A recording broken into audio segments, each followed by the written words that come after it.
Da da da da. What's my good cheer? Welcome, everybody. Let's give YouTube a couple of minutes, get those notifications out. In the meantime, if you've never met me before, hi, I'm Cindy. I explore the inside and the outside. And, in quitting my job, there is that little bit of stress, that little bit of worry. But because of these tools that I built up, and I kind of stored across my waist, I can whip out anytime that I need, right? Not in a magic kind of way, but in kind of a realistic and knowledgeable things that I picked up along the way that just in conversation, just in that emergency of bumping into a situation that comes across your path and having that answer for somebody, it is really kind of amazing to see some of these topics that I'm delving into that I've never come across, for the most part, my entire life, for a lot of it. And yet, when I take them in, to have opportunities to work with it and to play with it. And, that's what working in emotions is. It was a lesson that maybe, probably, I might prefer not to have had, but inquiring these gifts, I earned them. And so I'm going to utilize them to the very best of my ability. But I don't know I have them, right? Because, just in that, what's a good example for me? Intuition. This is a good one for me. Growing up, you always hear this word, oh, I got good at intuition. Well, I always thought I had good intuition. But what are the standards and what are the levels of the highs and lows of intuition do each of us stand at, right? And I'm saying that because sometimes we don't recognize uh, things about ourselves that are unique and different. Maybe, like this thing that I didn't understand, this intuition, right? So, oh, I got good intuition, right? But anybody could say that, but I didn't actually understand to that extent. And there are a few aspects of myself that are like that. And again, here's another example. Being well into my 50s and finally coming across the fact that I was an empath. And, it just wasn't wake up and there it is. But in moving in the lessons and accumulating them around your waist belt, that, one of those tools might not fix the whole. But having them all ready, that maybe we can fix something in ourselves that makes it possible that we can does that make sense, that we can recognize something that is unique to us. And for me, what I found unique is that I had never come across the word empath. Well, I did, right? Empathy, right? Feeling people's emotions. And I'd say, oh, I have empathy, right? You're feeling bad for somebody. If somebody had a miscarriage, you feel bad for them, right? And this is what I thought empathy was, right? Never gave it any thought, never delved into the topic. These weren't things that came across my path. I certainly didn't come from a family that had empathy for anything except for themselves. And that's not true. I'm stretching that one. And so I have to be careful about that, right? To make a falsehood a truth. But it is true that, I was well into my 50s before I knew what an empath was. And it's going to be a little bit about what we talk here. I wrote a note here so I could maybe try and stay on topic. And this is going to be something new for me because I like to come in. I like to fly by the seat of my pants because if I trip, you're going to see that. You're going to recognize that and you'll be able to read into it for yourself, which I want everybody to do when it comes to me, right? And in that genuineness, um, I'm hoping to build a little bit of trust. But I also understand, being a YouTube creator, that there is, I'm not saying standards, but there is an expectation that, it's going to follow the rules, in which I do, right? I have never had any trouble with my channel. I've never had any problems with my monetization, my right the mon, and I've been monetized about 6 months after I started YouTube. I was an urban explorer at that time, and my channel just kind of took off, and I was getting like 20,000 views a day. I'm serious. I was getting a lot. I was getting a lot of views. And, when I got serious about it and I locked it down, right, at that time, you're in your, I don't know, you're training in how to be good at being a YouTuber. There's a lot to it. There's more than just picking up your phone or taking a camera out there. There's lots, just even my communication, right? I'm grateful for this platform, right? Practicing my craft. I get better all the time. And part of what I want to do in getting better is just maybe get a little bit more polished in that, a little bit more professional, that somebody, right? Nobody wants to take lessons.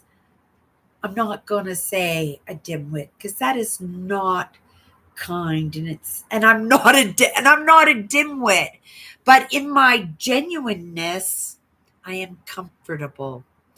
I am layman, and I want to stay layman because for the audience that I want to reach, I suspect that they are in that state that they need to be able to understand things in a little bit of a more layman terminology, right? A little bit more casual experience because, right, I am, they have a name for them. What do they call them? They call them hungry ghosts. That's what they call them, right? My target audience. I believe I was a hungry ghost, that I always had that want and that need to do better by myself, but didn't know how to do it. And in grasping those straws and those little lifelines, I could barely just survive, but I did survive enough to pick up that next tool to the belt, all these prerequisites, right? And, it was in my optimism here. Now I'm just going to uh, come back to this a little bit because I wrote down a whole bunch of notes here. And when I wrote notes, again, it's in those layman, right? It's notes, it's a sentence, it's an insight, it's a thought. Sometimes it's a doodle, in all honesty. And I get my lessons from all kinds of sources. But to get back to that main branch of the tree about what I wanted to talk today about, you know, was the fact that my target audience is hungry, right? But is also lost and a little bit broken and a little bit confused in the jumbling of the wires. That's a tough crew, but I think that's a crew worth saving. I was worth saving, right? There were lessons to be learned there for my other parts, right? Cindy's not coming back, but I believe there are parts of me that come back lifetime after lifetime. And, I would like to think that being that example, Cindy, being that example in how it might be done comfortably, curiously, maybe with a little bit of excitement and anticipation rather than fear and um, de- despair, right? And it's only because we don't understand. There was a lot I didn't understand, and in the beginning it was very yeah, it was very scary because I didn't understand, right? But it gets better again as you pick up lessons and you pick up those tools. Things just get a little bit easier in that. But my target audience is right where I was, in hopelessness, in confusion, in desperation, right? And that's a scary crew, right? That's a scary crew that's been changed, but in change and in that willingness to change, there is a great potential, I do believe, because not everybody who should be here are here, right? And some of it is, right? Lots of it is in my choices, but a lot of it was dictated. A lot of it was mistakenly projected. Some of it was in that need to be on top, in all honesty, right? And for lots of reasons, right? Not everybody that could be here is here, right? Somebody once said to me that there wasn't very many of us, but there are many, many, many, and there are going to be many, many more. But, right, when that time is, I don't know. I think that's why we're here, right? To help us aid, right? Those who are supposed to move into the next stage of evolution with us. We don't treat ourselves very well, right? And that's why we don't treat others very well. And we're not going to get out of that loop. We're not, it's a loop. For sure it is, right? Because we're doing this to ourselves and we are doing this to others, right? And it's unkind and it's unfair and it's detrimental to, I don't know, I believe our very existence in all parts of us, right? And, you know, the reason I hang out with the entrepreneurs is because my own experiences and understand that possibly, and it was kind of in the lessons that I had yesterday, and I've been stirring it around, and it was amazing because it's offering up so much insight for me, so much clarity and so much peace of mind, and it's relieving the guilt in me in why sometimes we have to walk away, right?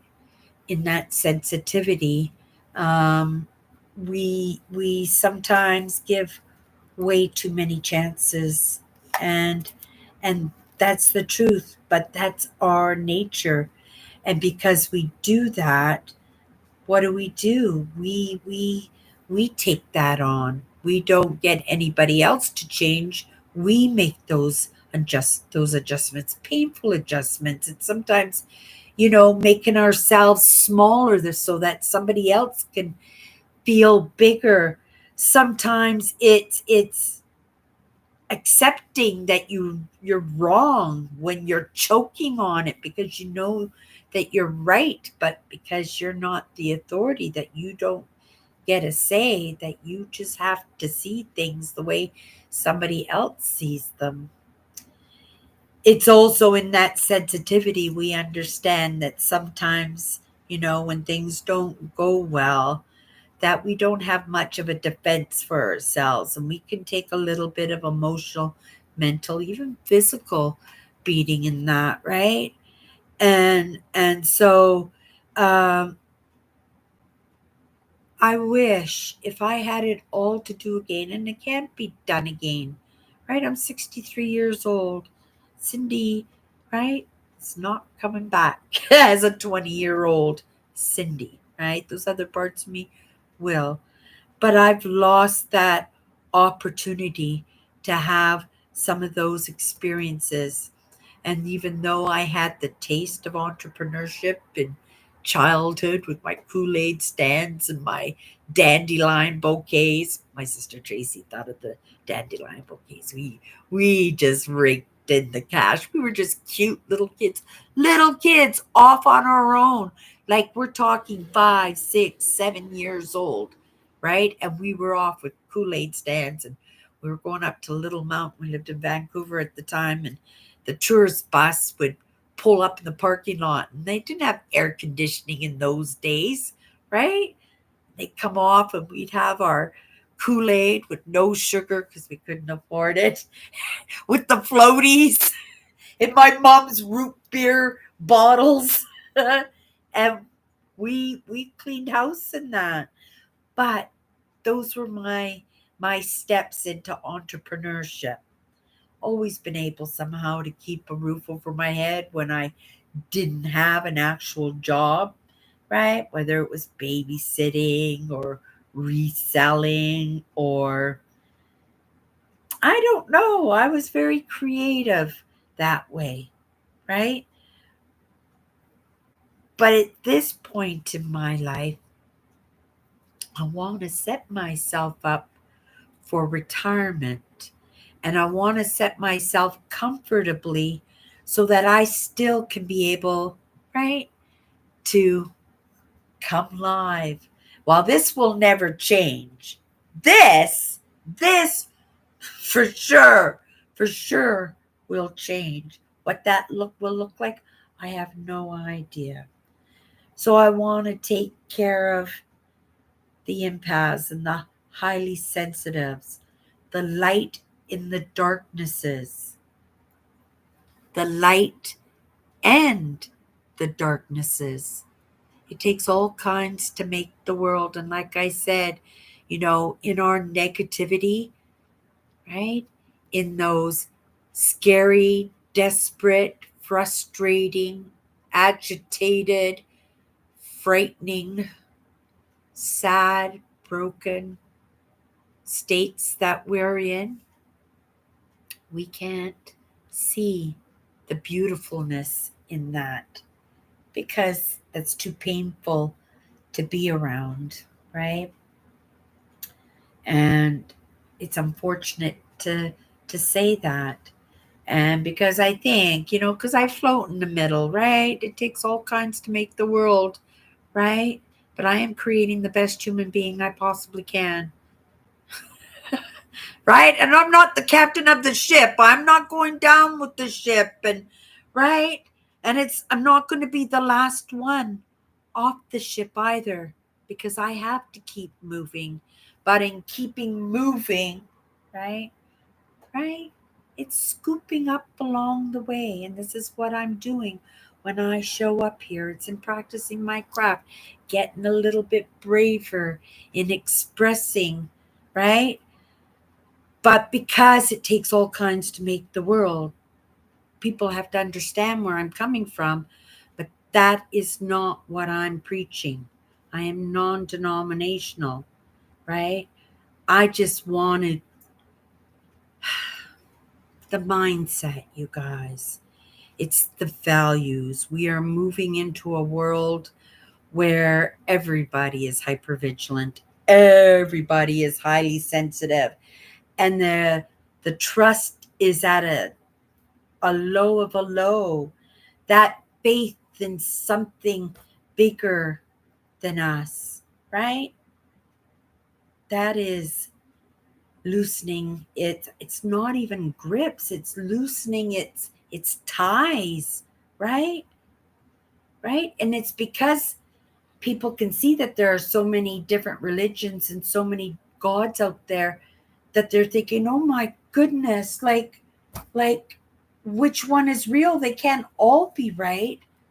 Not understanding that possibly what we think about is realized, and maybe it's just one religion but just dressed up differently because of the cultures and the religious ideas and the cultural ideas and the traditions, right? All mixed up into it, right? And I just think, oh my goodness, when are we gonna start better getting along with each other, right? My dad brought us up on values, basic household values. His values were based on quotes by famous thought leaders and authors and politicians, right? And we grew up on those, and those were the values of the household. But because we did that for so long, it just kind of imprinted on us. And it has helped me so much in being able to be social with other people and being able to be around people that might have, I don't know, might have looked down on me a little bit or felt pity for me. And pity's a hard one, right? I grew up with this idea that I wasn't going to get anything in my life unless somebody felt sorry for me. And that was something that I probably milked as a child, right? Or a teenager, because there wasn't much to be had. Grateful that I'd always been working like the Kool-Aid stand and the dandelions and stuff at a very early age. I was babysitting by the time I was 7, right? Even my own sisters. And yeah, in those days, now you have to be like 12 years old and you have to get a little certificate and stuff. But in when I grew up, that was right, as long as you were responsible, right? Right. And we were cheap. It was like 50 cents an hour to babysit. Oh my goodness. I don't know how I managed to pay rent when I was 16 years old. Was it 16? Maybe 13 years old when I started paying rent. And I did, right? I think I paid $100 until I was 18 years old. And then when I hit 18, it came to $250.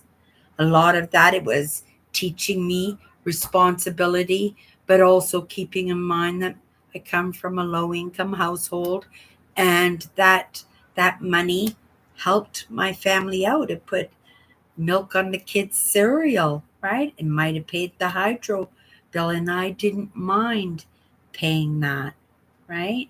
And keeping a roof over my head, it was a lot cheaper than renting an apartment. And I lived in Vancouver. It was very, very expensive to rent an apartment. Okay, so I got way off track on that. So I just wanted to let people know a little bit about who I'm working with, right? It's because of the values that mindset have.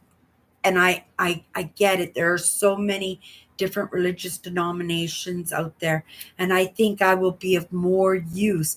You never know. God might hit me in the forehead and, right, I might be a Christian. I might be, right, I might be a Buddhist. I might be uh, a Hindu. Right, I have no idea in this idea of religious ideas, but I suspect, right, at some point, I would have felt that. And I feel okay with the idea that I can move forward being non denominational because I'm still, right, hopefully providing a little bit of service and sharing my little bit of movement, but also at the same time that I'm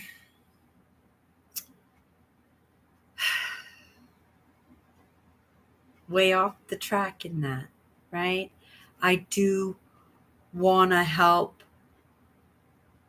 the light and the darknesses. That's my priority. The people who are right, they're having a hard time. Those are right, they're having a hard time. They have dreams, they have visions, they have goals, but they're right, just like me, having troubles and stumbling and dealing with things that they don't understand and right, spreading themselves thin because in the moment they're doing it by themselves. And sometimes it's out of stubbornness that we're doing it by ourselves, but sometimes it's out of that necessity. Because remember, when you're in the negative, when you don't have those lessons, when you don't have those prerequisites, when you don't have those tools around your belt, it's hard for others, right, to kind of hang out with you, right?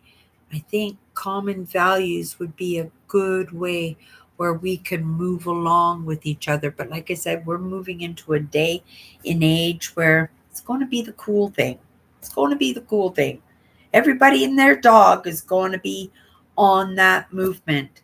But a lot of it is just because my best friend Susan is right having an experience. So I've got to have an experience with her. And you just kind of go along for that because, again, it's the cool thing.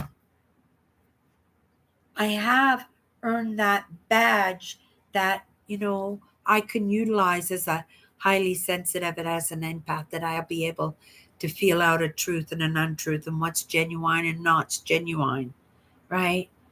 Right? Even in the content that's on YouTube, it's easy for me, right? I've been sitting through uh, uh, AI uh, produced footage of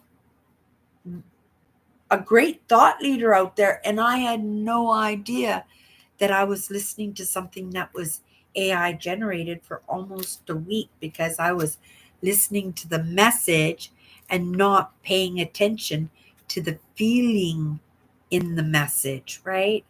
And it was only after a little bit of, I don't know, curiousness, right? Seeing something odd or off and saying, yeah, you got to delve into that a little bit just to realize that I'm taking lessons for something that's not even genuine. Maybe the message was real, but I can't tell because it's being served, right, by the AI. And oh my goodness, like I'm watching TikTok videos and Amazon videos, and everything is so realistic, and you can tell it's all AI generated. So there has to be some way that we can recognize each other. And, I don't believe that they're going to intentionally put the hiccups in the AI. I do believe the robots are just going to be perfect and have all the answers, right? Not going to miss a beat. Um, right? Maybe they will get the emotions down pat. Probably not, right? Maybe that's reason that so many of us are waking up in that hypervigilant state. It's for exactly that, so that we can feel out what's real in the AI and what's not, right? My brain thinks about these things. Okay, so let's just get back onto the main track here. Okay. I um well, I hear amazing quotes all the time, amazing insights. And one tripped me up yesterday, but another one today tripped me up pretty good. And the one yesterday came from a thought leader, came from a clinical therapist or psychologist.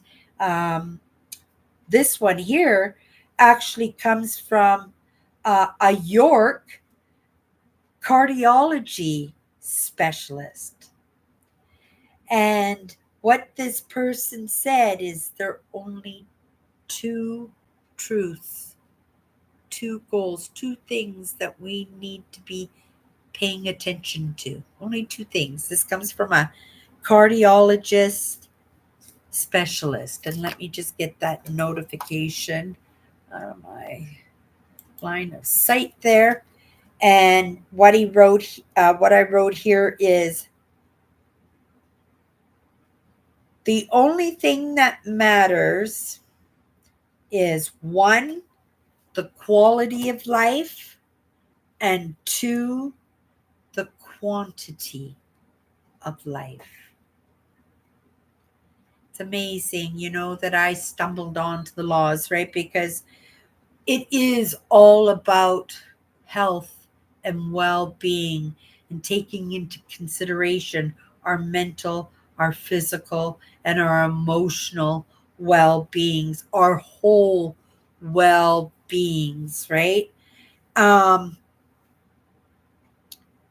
yeah, the quality of life and the quantity of life are the only two things that matter. And you can read into those any way you want. You can apply any kind of lessons into that. I applied a couple of things, right? In the quality of life and just being grateful for my good health, right? But a lot of people, when they say a quality of life, well, maybe they're thinking the house, the wife, the two kids, the white picket fence. And that for them is the quality of life, right?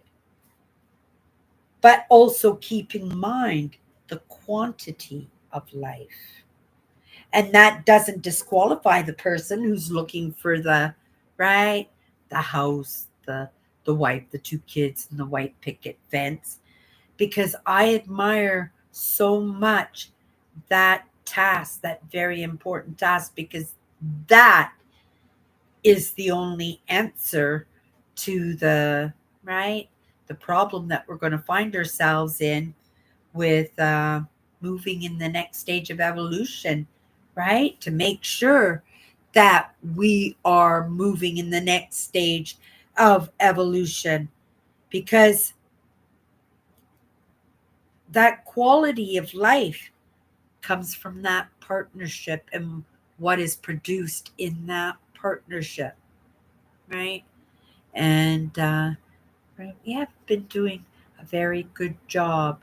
Lots of people have, right? But when you send your kids to school and 70% of the children in that class are not getting value lessons, are not getting any kind of tools at all, no guidance in their movement forward, and they are rubbing up with those that are getting those lessons, and it's uncomfortable, right? It is uncomfortable. I'm just thinking back to some of my childhood friends and going to visit them at their own homes, because I wouldn't dare bring my friends to my house, right? My dad was very private. The family was very private, number one, but I was also scared that my mother would get angry with me in front of my friends. So I never brought my friends around. I always hang out at their house, and I was always happy to hang. By that time I was always happy to be somewheres other than home, unless my father was there. Okay. Yeah, so quality of life, and the quantity of life are the only things that matter. And I'm going to tell that one to my sister. I'm going to send that to her tomorrow, because uh, it gives you food for thought, right? And I love the food for thought, right? Because you get a lesson and you tear it apart, and you just think sometimes it's just a sentence in a conversation, but if it hits home and you can actually catch it when it flies at you, oh my goodness, right? uh yeah, you can just change your whole life in an instant. It has happened to me that way more times than I wanted it to. Because again, change is not fun. Change is very uncomfortable. It also will produce a lot of anxiety, right? Right? It will. pick up a few tools along the way. You can learn to handle the stress a little bit better. This is what I keep telling myself, Cindy, everything's gonna be okay. And I had an amazing day today. I went out with my sister.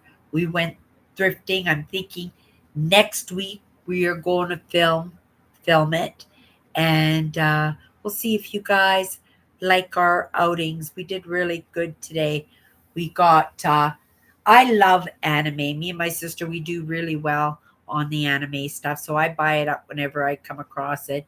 But we came across some very early anime that McDonald's put out way back in like 2008 or something. They had some glasses and they're worth $20 each. And they were on for like $2 or something. So we grabbed four of them. They were in perfect shape. So we'll get $80, right? 70 or $80 for those. So that was really good. And then I found $135 coffee mug, right?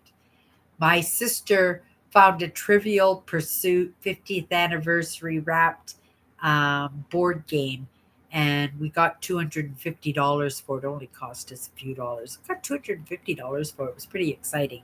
But when I found this coffee mug today, it said 50th anniversary of so and so's coffee mugs, right? So I just Google lensed it just because it triggered, because I was so excited about how we did on that Trivial Pursuit board game that I Googled it, and I could not believe that they were $135 and they were selling really well. So I got a really cool coffee mug for 99 cents. That's worth $135. My sister said she was going to put it up today.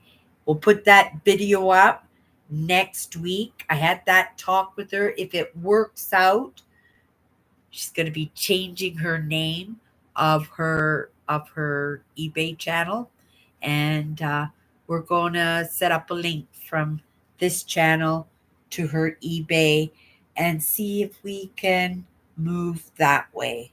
We were going to do the market. We checked out both days that they open on the weekends. There's not enough foot traffic. Maybe in the summer there would be a little bit more, but for the amount of rent that you pay every month, yeah, foot traffic is very, very important.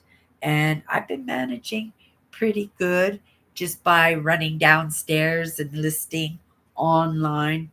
But if we could do it more by just leaving a link and maybe, right, starting this walk into entrepreneurship, right? Being that example for others, right? Who might want to try. Remember, I am flying by the seat of my pants. I want to help the entrepreneurs make some movement for themselves, right?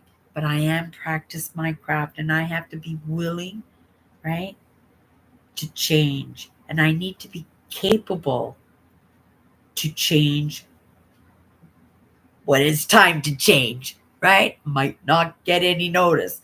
Didn't know I was quitting. Well, I knew I was quitting, but I was dragging my butt in quitting the job to put the roof over my head, right? It was something I should have done long before. But I'm in it now, and I'm just going to turn this here a little bit. I'm in it now. We'll see, right? I want to just keep moving and just trying things and saying yes to things and just seeing where things, right, lead me, where I might land. And I'm smiling through it, right?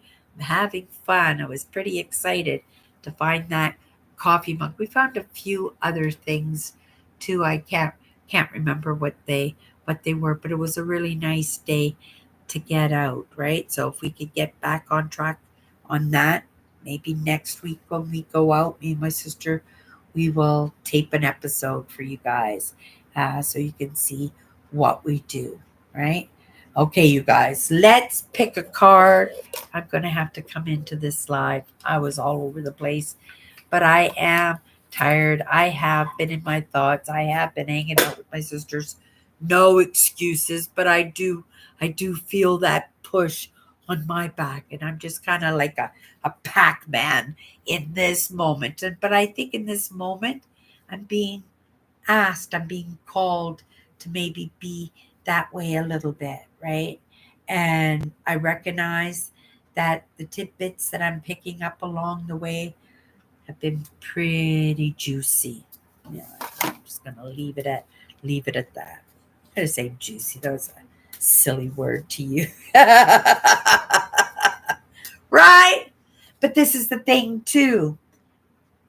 In polishing up, it will be more point form. Where this is what I'm trying here with these notes. I always have notes, but I'm going to be doing it more probably in point form so that I can stay on topic, so that I don't sway down the side branches too much. But I think that's part of the fun of it too. And in sharing that space, this space with those other parts of me, right?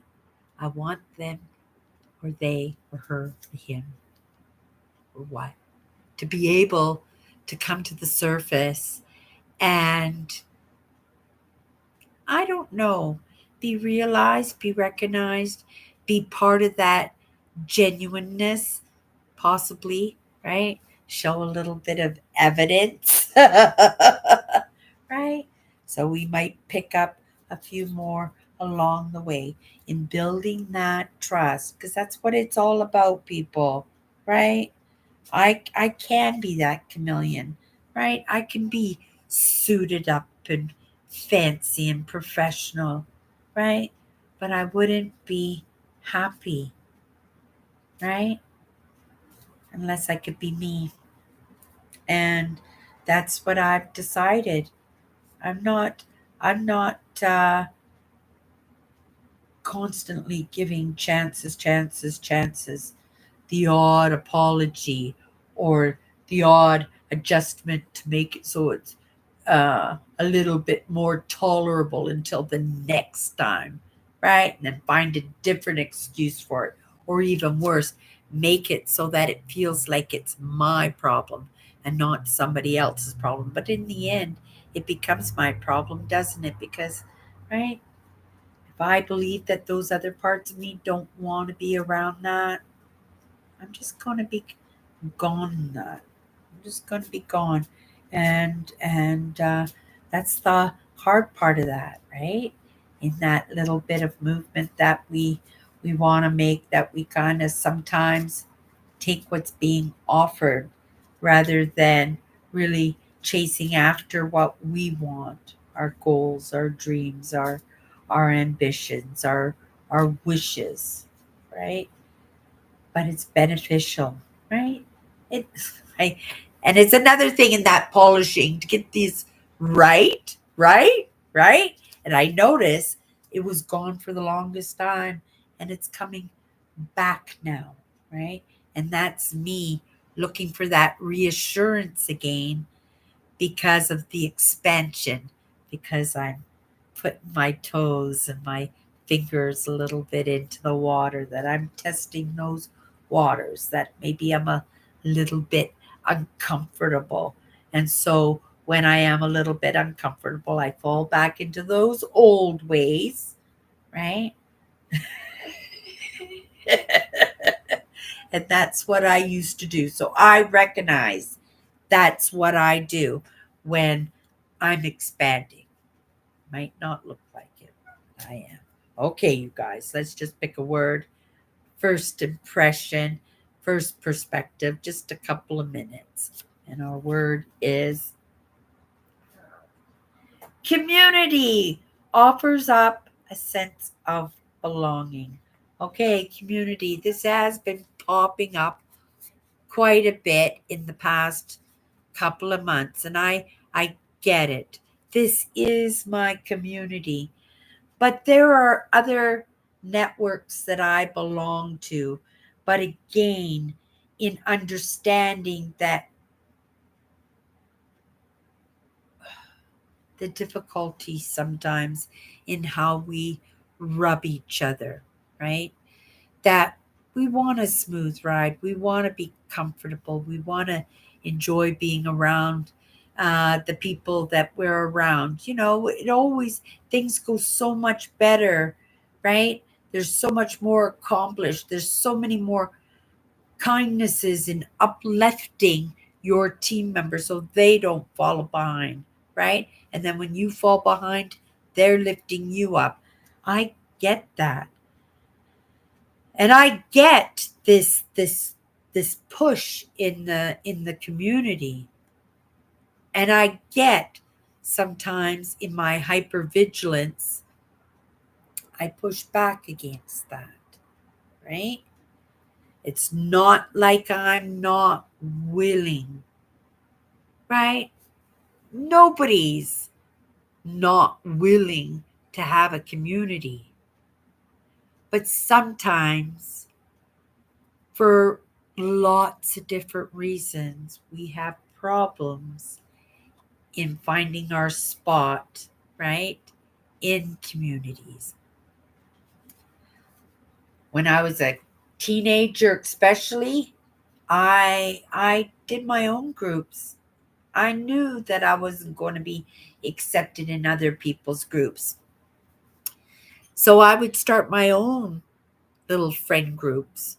And because being the highly sensitive, being the people pleaser, being the creative, I would use those gifts to make sure that my little group was having the most fun, right? The most amazing experiences, the most dazzle and amaze, right? And I used to be able to do that in a friendly, insightful, right? Because I love planning, right? I used to love doing club promoting and stuff like that. But in a way that it just felt like a party, right? And sometimes it needs to feel that way. For me, it needed to feel that way. I needed to feel like I belonged. And I didn't need big groups. But usually, if you just even take one friend, they come with friends, right? They usually do come with friends, and you have to readjust yourself so that you can match chameleon into something a little bit acceptable to people that you don't know. We can lose ourselves in that too, right? I've always been happy with very small communities. Growing up, my community was my sisters, right? My sisters were doing their own thing. But, I could push myself in that because again, I'm family, right? And invite myself to situations. But also at the same time, if I had just one friend, that's all I needed. I would just hang out at their house. My sisters could do what they needed to do. My parents could do what they needed to do. Right? And I was doing my own thing. And it was comfortable and it was safe. It was scary, right? But it was comfortable and safe because, right, I wasn't around the house. And, right, if I'm not seen, that was all good. But the moment I was seen, again, in that agitation sometimes that we rub each other not properly, and that's unfortunate that that happened with a mother and daughter, right? It's kind of a sad thing, but it's not an uncommon thing. It's just and even less uncommon with fathers and sons in this day and age where children are being brought up by one parent, right? A parent that's trying to put a roof over their head and probably not home very much. I grew up, right? TV was my babysitter growing up, so I understand that. I get that, right? But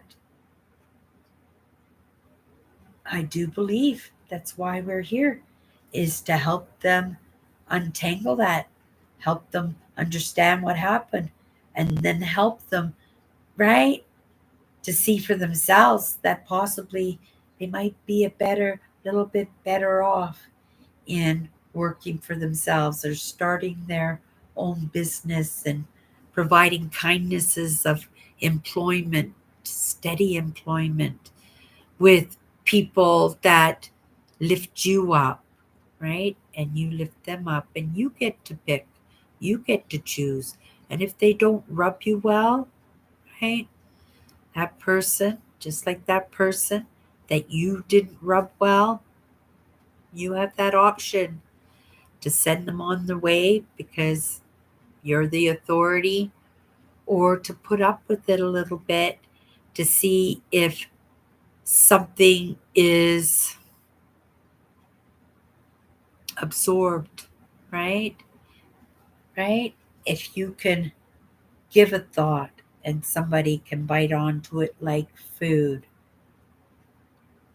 that's a possibility, right? To be that that mentor, not just an authority. There's a difference in being a leader and being an authority.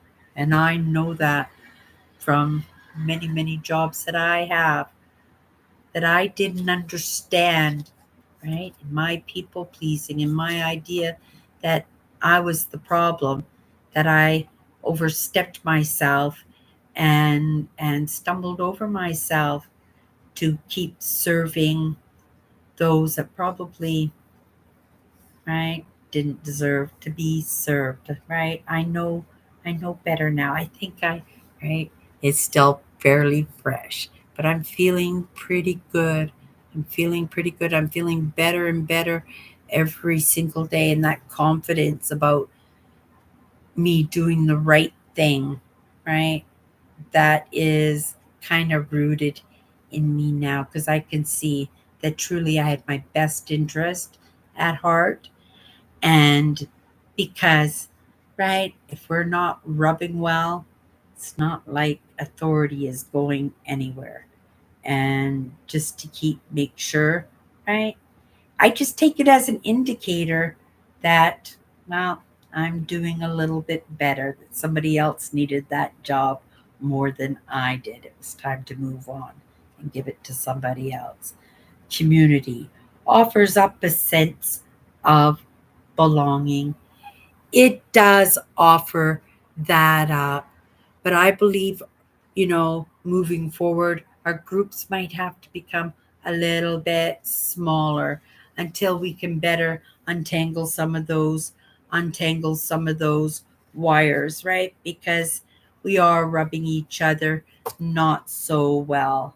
And it's causing problems, right? You can see it out there.